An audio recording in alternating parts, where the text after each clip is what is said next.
இன்னைக்கு நம்ம பார்க்க போறது என்னன்னு கேட்டீங்கன்னா, ஒவ்வொரு நியூ இயர் ஆரம்பிக்கும் போதும் நம்ம ஒரு காமெடியை பண்ணுவோம். நியூ இயர் சொன்னா ஞாபகம் வருது. அன்னைக்கு நைட்டு 12, 10 மணி இருக்கும். நான் வேலையெல்லாம் முடிச்சு வந்துட்டு இருந்தேன் ரோட்ல. ஒரே ஆச்சரியமா போச்சு. மக்கள் எல்லாம் பார்த்தீங்கன்னா ஒரே சந்தோஷமா செலிப்ரேட் பண்ணிக்கிட்டு அப்படியே ஜாலியா இருந்தாங்க. எல்லாம் அவங்க கத்திக்கிட்டு இப்படி இருந்தாங்க. ஒரு தாத்தா கூட உட்காந்து கோலம் போட்டு இருந்தாரு. எனக்கு அதெல்லாம் பார்க்க ரொம்ப ஹோல்சமா இருந்துச்சு. இதெல்லாம் கூட பாதிக்கலாம் இல்லையா ஃப்ரெண்ட்ஸ்? அது என்னன்னா, இந்த பசங்க ரோட்ல வண்டியில போயிட்டு இருக்காங்க. முன்னாடி உட்காந்துருக்கான், பின்னாடி உட்காந்துருக்கான். பின்னாடி உட்காந்துருக்கான் என்ன பண்ணா, லைட் வச்சுட்டு அவன் பாடு ஆடிட்டு வாழ வாழ வாழன்னு கத்துறான். இவன் வாழ வாழன்னு கத்துற பார்த்து அங்க இருக்க ரோட்ல நிறைய டிஃபரெண்டா பாக்குது. வாழ்க்கையில போயிட்டு இருக்கவங்களா, என்னோட பேர் சாம். வணக்கம். நம்ம வீடியோ பார்க்க போறது ரெசல்யூஷன். நம்ம என்ன நினைச்சிட்டு இருக்கோம் அப்படின்னா, ரெசல்யூஷன்ன்றது நம்மளுக்கே நம்ம பண்ற சத்தியம். அது ஃபார் எக்ஸாம்பிள் இந்த வருஷம் ஃபுல்லா சத்தியத்தை நம்ம காப்பாற்றணும் நினைச்சிட்டு இருக்கோம். பட் இன் ரியாலிட்டி பாத்தீங்கன்னா ரெசல்யூஷன்ன்றது சத்தியம் கிடையாது. அது ஒரு டெசிஷன். நீங்க என்ன மாதிரி பர்சனா மாற போறீங்கன்னு சொல்லிட்டு முடிவு எடுக்கிறீங்கல்ல, அது பேர் தான் ரெசல்யூஷன். டிசம்பர் 31 நீ முடிவு பண்ணிருப்பீங்க. ஜனவரி 1ல இருந்து நான் காலைல 5 மணிக்கு ஏந்திருப்பேன் அப்படின்னு சொல்லி முடிவு பண்ணிருப்பீங்க. ஜனவரி 1 வரும், காலை 7:30 மணி ஆகும், நீங்க தூங்கிட்டு இருப்பீங்க. உங்க போன் அலாரம் உங்க அடிச்சிட்டு இருக்கும். இவருக்கு இதான் வேலை. இந்த மாதிரி சொல்ல போனா, நான் டெய்லி ஜிம்முக்கு போறேன், இல்ல கெட்ட பழக்கத்தை விட போறேன், இல்ல வந்து நான் சக்சஸ்ஃபுல் பர்சனா மாற போறேன் அப்படின்னு சொல்லிட்டு நீங்க பாட்டுக்கு ஏன்னா காசா பணமான்னு சொல்லிட்டு நீங்க பாட்டு ரெசல்யூஷன் லிஸ்ட் எழுதி வைப்பீங்க. கொஞ்ச நாட்களுக்கு அப்புறம் இல்ல கொஞ்சம் வாரங்களுக்கு அப்புறம் நீங்க பழைய நிலைமைக்கே வந்துருவீங்க. இதுக்கு காரணம் என்ன கேட்டீங்கன்னா, ஒரு வகையில இது காரணம் ப்ரொகாஸ்டினேஷன் தான். நம்ம நாளைக்கு பண்ணிக்கலாம், ஜனவரி 1 பண்ணிக்கலாம் அப்படின்னு சொல்லிட்டு நீங்க முடிவு எடுக்கும் போது உங்க மூளை எப்படா சான்ஸ் கிடைக்கும்னு சொல்லிட்டு அது ஓகேன்னு சொல்லிடும். அந்த ரெசல்யூஷன்ல நம்ம பண்ணாததுக்கு காரணம் நம்ம வந்து சோம்பேறித்தனமா இருக்கிறதோ இல்ல வந்து நம்மளுக்கு டேலண்ட் இல்லாம இருக்கிறது காரணம் கிடையாது. நம்மளுக்கு எப்படி வந்து புது பர்சனா மாறுறது இல்ல புது விஷயத்த நம்ம எப்படி கொண்டு வரதுன்னு சொல்லிட்டு அதுக்கான அண்டர்ஸ்டாண்டிங் நம்மளுக்கு கிடையாது. கோழி கத்து சவுண்ட் கேக்குதா? கோழி வந்து அப்பதான் பிரெக்னன்ட் ஆகி முட்டை போட்டுச்சு. அதுக்காக அது வந்து அதோட அப்பா கோழி வந்து சந்தோஷப்பட்டு இருக்கு, குழந்தை பிறந்துச்சுன்ட்டு. நான் வீடியோ எடுக்கும் போது அது முட்டையிடும். அது இன்ஃபேக்ட் சொல்ல போனா, அந்த ஜனவரி 1 நீங்க ஒரு விஷயம் ஆரம்பிக்கிறீங்கல்ல, அது ஆரம்பிக்கிறதுக்கு காரணம் ஒரு மோட்டிவேஷன் தான். ஓகே 1 வந்துருச்சு, நம்ம ஆரம்பிக்க போறோம் அப்படின்னு மோட்டிவேஷன் தான். இன்ஃபேக்ட் சொல்ல போனா, ஒரு விஷயத்த மாத்துறதுக்கு மோட்டிவேஷன் மட்டும் பத்தாது. இன்னும் உங்களுக்கு முக்கியமா தேவைன்னு கேட்டீங்கன்னா கிளாரிட்டி. அதாவது எதுக்காக நான் அந்த விஷயத்த பண்ணணும், ஒரு புது விஷயத்த மாத்தணும்னு ஆசைப்படுறேன்ல, அது நான் எதுக்காக பண்ணணும் அப்படின்னு சொல்லிட்டு உங்களுக்கு தெளிவா புரியணும். உங்களுக்கு சின்ன எக்ஸாம்பிள் சொல்லி புரிய வைக்கிறேன். இப்ப நீங்க சென்னை போறீங்கன்னு வச்சுக்கோங்களேன். நம்ம சென்னைக்கு எதுக்காக போறோம், என்ன விஷயத்துக்காக போறோம் சொல்லிட்டு உங்களுக்கு தெளிவா தெரிஞ்சா மட்டும்தான் நீங்க சென்னைக்கு போவீங்க. நீங்க ஏன் போறேன்னு தெரியாம நீங்க போனீங்கன்னா நீங்க பாதியில திரும்பி வீட்டுக்கு வந்துருவீங்க. உங்களுக்கு நீங்க பண்ற விஷயம் வந்து நீங்க எதுக்காக பண்றோம்னு சொல்லிட்டு உங்களுக்கு தெளிவா தெரியலன்னா, அந்த நீங்க பண்ற விஷயம் எப்ப ரொம்ப கஷ்டமா மாறுதோ அந்த மொமெண்ட்ல நீங்க அதை கிவ் அப் பண்ணிட்டு உங்க பழைய நிலைமைக்கு நீங்க வந்துருவீங்க. நீங்க இப்படியே உங்கள்ட்ட கேள்வி கேட்கலாம், ஜனவரி 1 வந்து அந்த வருஷத்துல நான் என்னென்ன மாத்த போறேன்னு சொல்றதை விட நான் என்ன மாதிரி பர்சனா மாறினா இந்த கஷ்டமான சூழ்நிலையிலேயே வந்து இந்த விஷயத்த நான் பண்ணுவேன் அப்படின்னு சொல்லிட்டு நீங்களே உங்களுக்கு கேள்வி கேட்டு பாருங்க. ஏன்னு கேட்டீங்கன்னா, மோட்டிவேஷன்ன்றது எப்ப ஒர்க் ஆகும்னு கேட்டீங்கன்னா, எப்பெல்லாம் நீங்க பண்ற விஷயம் வந்து உங்களுக்கு ஈஸியா இருக்கோ அப்ப மட்டும் தான் உங்களால பண்ண முடியும். கஷ்டமான நேரத்துல நீங்க பண்ணணும்னா அப்ப உங்களுக்கு தேவைப்படுறது டிசிப்ளின், சுய ஒழுக்கம். ஐ மீன் செல்ஃப் டிசிப்ளின். நான் முன்னாடி சொன்னால கொஞ்ச நேரத்துக்கு முன்னாடி அதிக ரெசல்யூஷன் நீங்க பாட்டு அடிச்சு நவுத்துவீங்க. ஃபார் எக்ஸாம்பிள் வந்து நான் வந்து ஃபிட்டா இருக்கணும், இல்ல பணக்காரன் ஆகணும், இல்ல வந்து ரொம்ப பாக்கிறதுக்கு வந்து கான்பிடண்டா இருக்கணும் அப்படின்னு சொல்லிட்டு நீங்க அடிக்கிட்டு போனீங்கன்னா எல்லாம் வேலைக்கு ஒர்க் அவுட் ஆகாது. அப்படி நீங்க அதிகமா அடிக்க வச்சிருந்தீங்கன்னா அதுக்கெல்லாம் பேர் வந்து ரெசல்யூஷன் கிடையாது. இதெல்லாம் கற்பனை, கனவு, அந்த கேட்டகரியில வந்துடும் எல்லாமே. சொல்லப்போ ரெசல்யூஷன் எப்படி இருக்குன்னு கேட்டீங்கன்னா, அது ஒரு ஸ்பெசிபிக்கா இருக்கணும். இதை நான் கரெக்டா பண்ண போறேன் அப்படின்னு சொல்லிட்டு தெளிவா உங்களுக்கு புரியணும். அது சின்னதா இருக்கணும்.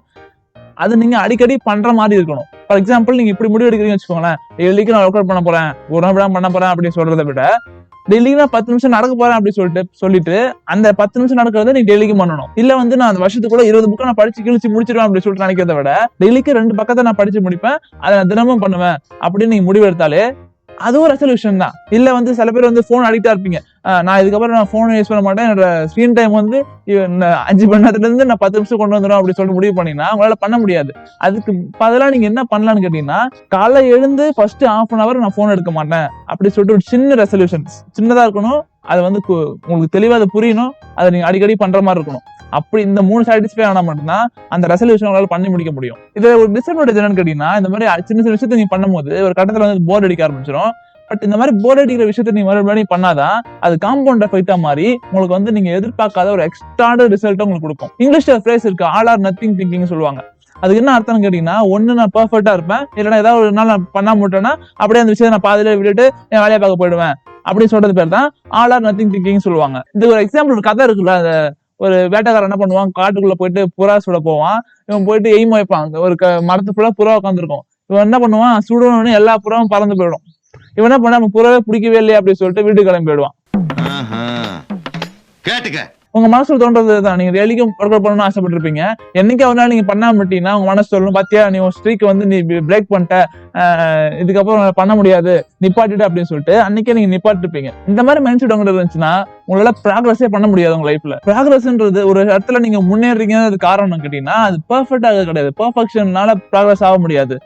எப்ப நீங்க ஒரு விஷயத்த பண்ணாம விட்டாலும், எப்ப நீங்க விஷயத்த நீங்க தோத்தாலும், அதுல இருந்து நீ மறுபடியும் மீண்டு உன் பழைய நிலைமைக்கு நீ வரல, அது பேர் தான் ப்ராக்ரஸ். என்கிட்ட வந்து என்ன ரெசல்யூஷன் நீங்க எடுக்கலாம்னு கேட்டீங்கன்னா, நான் சிம்பிளா சொல்றது என்னன்னா, நான் வந்து டெய்லிக்கும் ஒரு விஷயத்த பண்ணணும்னு நினைக்கிறத விட, என்னைக்காவது ஒரு நாள் இந்த விஷயத்த நான் பண்ணாம விட்டேன்னா மறுபடியும் அந்த விஷயத்த நான் பண்றவனா மாறணும் அப்படின்னு எடுக்கிறது தான் ஒரு பவர்ஃபுல்லான ரெசல்யூஷனுக்கு அர்த்தம். அட்டாமிக் ஹாபிட்ஸ் புக்ல போட்டிருக்கோம், ஒரு பழக்கத்தை நீ மாத்தணும்னா முதல்ல நீ ஐடென்டிட்டியை மாத்தணும், நீ யாருன்றதை மாத்தணும். அந்த புக்ல ஏதாவது வழியில போட்டிருக்கோம். அது என்னன்னா, ஒரு அத்லட்டா நீங்க மாறணும்னு ஆசைப்பட்டீங்கன்னா, ஒரு அத்லட்டா இருக்கவன் எப்படிலாம் பண்ணுவான், அவனுக்கு என்னென்ன சிந்தனைகள்லாம் இருக்கும், என்னென்ன விஷயங்கள்லாம் அவன் வேலைக்கு பண்ணுவான், அதை நான் பண்றேன்னா அப்படி சொல்லிட்டு நீங்களே உங்களுக்குள்ள ஒரு கால்குலேஷனை போட்டு பார்க்கணும். ஏன்னா உங்க ஐடென்டிட்டி மாறாம, நீங்க யாருன்னு சொல்ற விஷயம் மாறாம உங்களால எந்த விஷயத்தையும் மாத்த முடியாது. ஒரு எக்ஸாம்பிள் சொல்றேனே, உங்க ரெசல்யூஷன் எப்படி இருக்கு, நான் காலைல எழுந்துடணும் அப்படி சொல்லிட்டு சொல்றது, அது ரொம்ப வீக்கா இருக்கு, அதுக்கு வேற என்ன கிளாரிட்டி இல்ல, ஒரு ஃப்ரெஜைலா இருக்கு, சீக்கிரம் அது உடஞ்சி போற மாதிரி இருக்குது. இதுக்கு பதிலாக நீங்க எப்படி பண்ணலாம்னா, நான் என்ன மாதிரி பர்சனா மாறினா காலையில எழுந்திருப்பேன், நான் என்ன மாதிரி பர்சனா மாறினா என் டைமை நான் மதிச்சு காலையில எழுந்திருப்பேன் அப்படின்னு சொல்லிட்டு அந்த மாதிரி பர்சனா நீங்க மாறினீங்கன்னா நீங்க காலையில எழுந்திருக்கணும்னு ரெசல்யூஷன் வைக்க வேண்டாம், ஆட்டோமேட்டிக்கா நீங்க காலையில எழுந்திருவீங்க. ஏன்னா நீங்க அந்த மாதிரி பர்சனா மாறி இருப்பீங்க. ரெசல்யூஷன்ன்றது நீங்க என்ன மாதிரி இடத்துக்கு நீங்க போகணும்லாம் கிடையாது, என்ன மாதிரி பர்சனா மாறினா அந்த இடத்துக்கு நான் போய் அடைவேன் அப்படி சொல்லிட்டு நினைக்கிறது பேர் தான் உண்மையான ரெசல்யூஷன். அதே அட்டாமிக் ஹாபிட்ஸ்ல பாத்தீங்கன்னா, ஒரு விஷயத்த நீங்க மாத்துறதுக்கு நீங்க மட்டும் காரணமா இருக்க கூடாது, உங்க என்விரான்மெண்ட் காரணமா இருக்கும். ஃபார் எக்ஸாம்பிள், உங்க போன் எப்ப பார்த்தாலும் உங்க கூடவே இருந்துச்சுன்னா டக்கு போய் நம்மள கூப்பிட்டுட்டே இருப்பாங்க. இல்ல நீங்க ரொம்ப ஹெல்த்தியா சாப்பிடணும்னு ஆசைப்படும் போது உங்க வீட்டு பக்கத்துல பாத்தீங்கன்னா நிறைய ஜங்க் ஃபுட் கடைலாம் இருந்துச்சுன்னா நீங்க ஹெல்த்தியா சாப்பிடுற பர்சன்டேஜ் வந்து ரொம்ப கம்மி தான். அதனால நீங்க ஒரு ரெசல்யூஷன் வைக்கிறீங்க, விஷயத்த மாத்தணும்னா அதுக்கு தகுந்த மாதிரி நீங்க என்விரான்மெண்ட் கொஞ்சம் கொஞ்சம் மாத்துறது ரொம்ப நல்லது. ஏன்னா அப்படி மாத்தினீங்கன்னா நீங்க அந்த ரெசல்யூஷனை கடைபிடிக்கிறது ரொம்ப ஈஸியா இருக்கும். எல்லாருமே பாத்தீங்கன்னா இந்த டு டூ லிஸ்ட்னு சொல்லுவாங்க, நான் இந்த விஷயம் என்னென்னலாம் பண்ண போறேன், இந்த விஷயத்த என்னென்னலாம் பண்ண போறேன் அப்படின்னு சொல்லிட்டு நிறைய பேர் சொல்லுவாங்களே தவிர, நான் இந்த விஷயம் என்னென்னலாம் பண்ண மாட்டேன், நாட் டு டூ லிஸ்ட்னு சொல்லுவாங்க. அதை ஏன் நம்ம யாரும் பண்றது கிடையாது. ஃபார் எக்ஸாம்பிள் வந்து நான் மிட் நைட்ல உட்காந்து நான் டூம் ஸ்க்ரோலிங் பண்ண மாட்டேன், இல்ல வந்து நான் வந்து அன்ஹெல்தி ஃபுட்டை சாப்பிட மாட்டேன், நம்ம எதெல்லாம் பண்ணக்கூடாதோ அதெல்லாம் நம்ம எழுத மாட்டோம். அப்படி நீங்க எழுதுனீங்கன்னு வச்சுக்கோங்களேன், அந்த விஷயத்தை கடைபிடிக்கிறது ரொம்ப ஈஸியாவே இருக்கும். ஏன்னு கேட்டீங்கன்னா, ஒரு வளர்ச்சின்றது ஒரு புது விஷயத்த உனக்குள்ள ஆட் பண்ணிட்டே இருந்தா மட்டும் தான் வரலாம் கிடையாது, உங்ககிட்ட இருக்க கெட்ட பழக்கத்தை எடுக்கிறதுனாலையும் வரும். உண்மையை சொல்லிட்டா, இந்த உலகத்துல பாத்தீங்கன்னா உன்னை காப்பாத்துறதுக்கு யாருமே வர மாட்டாங்க. உங்க ஃப்ரெண்டு, உங்க அப்பா அம்மா, உன்னோட கேர்ள் ஃப்ரெண்டு, பாய் ஃப்ரெண்டு, யாரும் வர மாட்டாங்க உன்னை காப்பாத்துறதுக்கு. உன்னோட டெய்லி காலை எழுப்பிடுறதுக்கு ஒருத்தன் எப்பயுமே கூட இருந்துட்டே இருக்க மாட்டாங்க. ஈவன் உன்னோட அலாரம் கூட எனக்கு அவனால ஏமாத்திடும் உன்னை. ஏன்னு கேட்டீங்கன்னா, இப்ப நீங்க உட்காந்துருக்கனா, இப்ப 2050 என்னோட ஃபியூச்சர் செல்ஃப் இருக்கான்னு வச்சுக்கோங்களேன், அவன் எப்படி இருக்க போறான்னு சொல்லிட்டு யார் முடிவு பண்ணுவானா, அது நான் தான். இப்ப உட்காந்துட்டு இருக்க நான் தான் முடிவு பண்ணணும் 2050 இருக்க நான் எப்படி இருக்க போறேன் அப்படின்னு சொல்லிட்டு. ஏன்னா நான் இப்ப பண்ணிட்டு இருக்க ஒரு சின்ன சின்ன செயல்கள் பண்ணிட்டு இருக்கேன்ல டெய்லிக்கும், அது எல்லாமே ஒண்ணு நல்லதா இருந்துச்சுன்னா என்னோட ஃபியூச்சர் செல்ஃப் பாத்தீங்கன்னா அது நல்லா வச்சிருக்கோம். ஒருவேளை நான் கெட்டதா பண்ணனா என்னோட ஃபியூச்சர் செல்ஃப் வந்து ரொம்ப கஷ்டப்படுவான். அவன் நல்லா இருக்கிறதும் அவன் கெட்டு போறதும் என் கையில தான் இருக்கு. இன்னொன்னு சொல்லணும்னு கேட்டீங்கன்னா, ஒரு விஷயத்த நீங்க பண்ணிட்டு இருக்கீங்க, அதுக்கு ரிசல்ட் வரல ஒரே காரணத்துக்காக நீங்க அதை பாதியில நிப்பாட்டுவீங்க. சம்டைம்ஸ் பாத்தீங்கன்னா அவங்க ரிசல்ட் வந்து பாக்குறது கண்ணுக்கே தெரியாது, அது கொஞ்ச நாளைக்கு அப்புறம் அது காம்பவுண்ட் எஃபெக்டா மாறினதுக்கு அப்புறம் தான் அப்படியே கொஞ்சம் கொஞ்சமா சேர்த்து தான் ரிசல்ட் வந்து கடைசியா தான் காமிக்கும். அதனால ரிசல்ட் வரல ஒரே காரணத்துக்காக அந்த விஷயத்த நீங்க விடுறது நல்ல விஷயம் கிடையாது. கேமரா ரெக்கார்ட் ஆகுது. ஏன்னு கேட்டீங்கன்னா, ஒரு செடி வளர்க்குறீங்க வச்சுக்கோங்களேன், ஃபர்ஸ்ட் வந்து செடி வளர்றதுக்கு முன்னாடி மேல அந்த இலையெல்லாம் வளர்றதுக்கு முன்னாடி கீழே இருக்க வேறு தான் வளர்ந்துருக்கும். உன் கண்ணுக்கு வேறு வளர்றது தெரியுமா? தெரியாது. அதே மாதிரிதான் உன்னோட நீ பண்ற விஷயமும், உனக்கு அந்த ரிசல்ட் தெரியறதுக்கு கொஞ்சம் நாள் ஆகும். ஆனா அந்த ரிசல்ட் உன் கண்ணுக்கு தெரியலன்றதுக்காக நீ விடுறது அது நல்லா இருக்காது. கொஞ்ச நாள் நீ பண்ணிட்டே இருக்கும், தொடர்ந்து பண்ணிட்டே இருக்கும் போது என்னைக்கா ஒரு நாள் ரிசல்ட் கண்டிப்பா கண்ணுக்கு தெரிஞ்சிடும். இன்னொன்னு பண்ணக்கூட விஷயம் நம்ம ரெசல்யூஷன்ல எல்லாத்தையும் மாத்தணும்னு நினைக்கிறது அட் டைம்ல. ஃபார் எக்ஸாம்பிள் வந்து நான் வந்து கெட்ட பழக்கத்தை விடணும், கான்பிடண்டா இருக்கணும், சக்சஸ்ஃபுல் பர்சனா மாறணும் அப்படின்னு சொல்லிட்டு திடீர்னு எல்லாத்தையும் நீ கொண்டு வந்தீங்கன்னா அந்த சிஸ்டமே பிரேக் பண்ணி விட்டுடும். எதையாவது ஒண்ணு எடு, அதை மாஸ்டர் பண்ணு, அதை நிதானமா பொறுமையா பண்ணு, அதை முடிச்சுட்டே அடுத்தது பண்ணு. இந்த மாதிரி ஒண்ணுதான் உன்னால மாத்த முடியுமே தவிர ஒரே அடியா குப்பரை கடிச்சு போட்டு நீ உன்னால மாத்த முடியாது. அதே மாதிரி இன்னொன்னு என்னன்னு கேட்டீங்கன்னா, ஒரு பெர்ஃபெக்டான டைம் வெயிட் பண்ணக்கூடாது. இன்னைக்கு ஆரம்பிச்சிடறேன், அன்னைக்கு ஆரம்பிச்சிடறேன், நாளைக்கு ஆரம்பிச்சிடறேன், உடனே ஆரம்பிச்சிடறேன், கிறிஸ்மஸ்க்கு ஆரம்பிச்சிடறேன், தீபாவளிக்கு ஆரம்பிச்சு சொல்லிட்டு நீ பண்ணிட்டே இருந்தீங்கன்னா நீ என்னைக்குமே ஆரம்பிக்க போறது கிடையாது. ஏதாவது உனக்கு என்ன விஷயத்த நீ மாத்தணும் ஆசைப்படுறியோ அந்த விஷயத்த ஆரம்பி, அதை நீ ஒழுங்கா ஆரம்பிக்கலாம் பரவாயில்ல, ஜஸ்ட் பண்ணு, அப்புறம் அதை கத்துக்கோ, கொஞ்சமா இம்ப்ரூவ் பண்ணு. அப்படிதான் ஒரு விஷயத்த நீ உன்னால மாத்த முடியும், ஒரு விஷயத்த உன்னால செய்ய முடியும். நீ எடுக்கிற ஒவ்வொரு சின்ன சின்ன ஆக்ஷன்ஸும் வருங்காலத்துல இருக்க ஒரு நபரை, அதாவது நீ உனையா சொல்றனால அவனை நல்லா வாழ வைக்கிறதும் இல்ல அவனை ரொம்ப கெடுத்து கஷ்டப்பட்டு பெயினோட வாழ வைக்கிறதும் உன் கையில தான் இருக்கு. இன்னும் முக்கியமான விஷயம் கேட்டீங்கன்னா செல்ஃப் ட்ரஸ்ட் தான். நீ நினைச்சத, நீ முடிக்கணும்னு நினைச்சத நீ முடிச்சு காட்டணும். ஏன்னா அது அப்பதான் நீ உன்னை நம்புவ. அப்படி உன்னால பண்ண முடியலன்னா உன்னையே உன்னால நம்ப முடியாது. இன்னொன்னு ரெசல்யூஷன்ன்றது பாத்தீங்கன்னா ஏதோ ஒரு விஷயத்த உலகத்துக்கு நீ ப்ரூவ் பண்ற, இல்ல யாரோ ஒருத்தவங்களுக்கு ஒரு விஷயத்த நீ ப்ரூவ் பண்றது கிடையாது.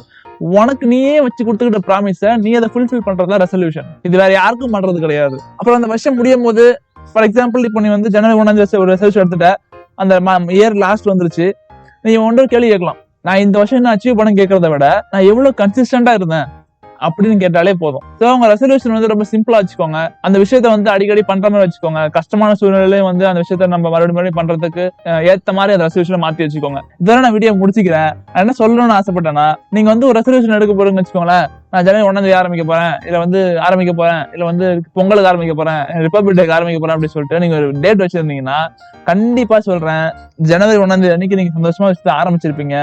அது உங்களால பண்ண முடியாம போயிருக்கும். ஏன்னா நீங்க வந்து ஒரு டேட் வச்சிருப்பீங்க, அதுக்கு அப்ப ஆரம்பிக்கலாம் இப்ப ஆரம்பிக்கலான்ட்டு. அப்படி நீங்க வச்சிருந்தீங்கன்னா ஐம் டேம் ஷூர் டிசம்பர் 31 அன்னைக்கு அந்த வருஷம் முடியும் போது கண்டிப்பா நீங்க ரெகுலர் பண்ணுவீங்க. எதே விஷயத்த நம்ம இழந்துட்டோம் அப்படின்னு சொல்லிட்டு நீங்க ஒரு கில்ட்டோட இந்த இயரை முடிப்பீங்க.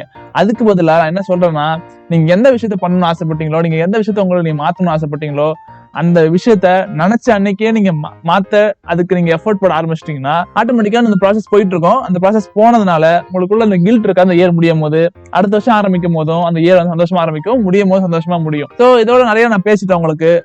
இன்ஃபேக்ட் நான் திருப்பி ரிமைண்ட் பண்றேன், ரெசல்யூஷன்ன்றது பெரிய விஷயத்த சாதிக்கிறது கிடையாது. சின்ன விஷயத்த, உன்னால முடிஞ்ச விஷயத்த, உன்னால மறுபடியும் பண்ண விஷயத்த, இல்ல கஷ்டமான நாட்கள்லயும் அந்த விஷயத்த பண்ணக்கூடிய ஒரு ரெசல்யூஷன் தான் உண்மையான ரெசல்யூஷனா நீங்க எடுக்கணும். அது வந்து மத்தவங்க ப்ரூவ் பண்றதுக்காக கிடையாது, உனக்கு நீயே ப்ரூவ் பண்றதுக்காக தான் ரெசல்யூஷன் விஷயத்தை கண்டுபிடிச்சாங்க.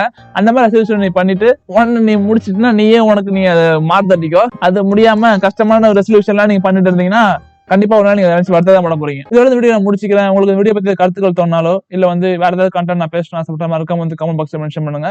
உங்களுக்கு கூடிய சீக்கிரம் என்னோட சந்திக்கிறேன். அது நம்மளோட சின்ன வாழ்க்கை தான், முடிஞ்ச சந்தோஷமா உங்களுக்கு பிடிச்சி போயிட்டே இருங்க.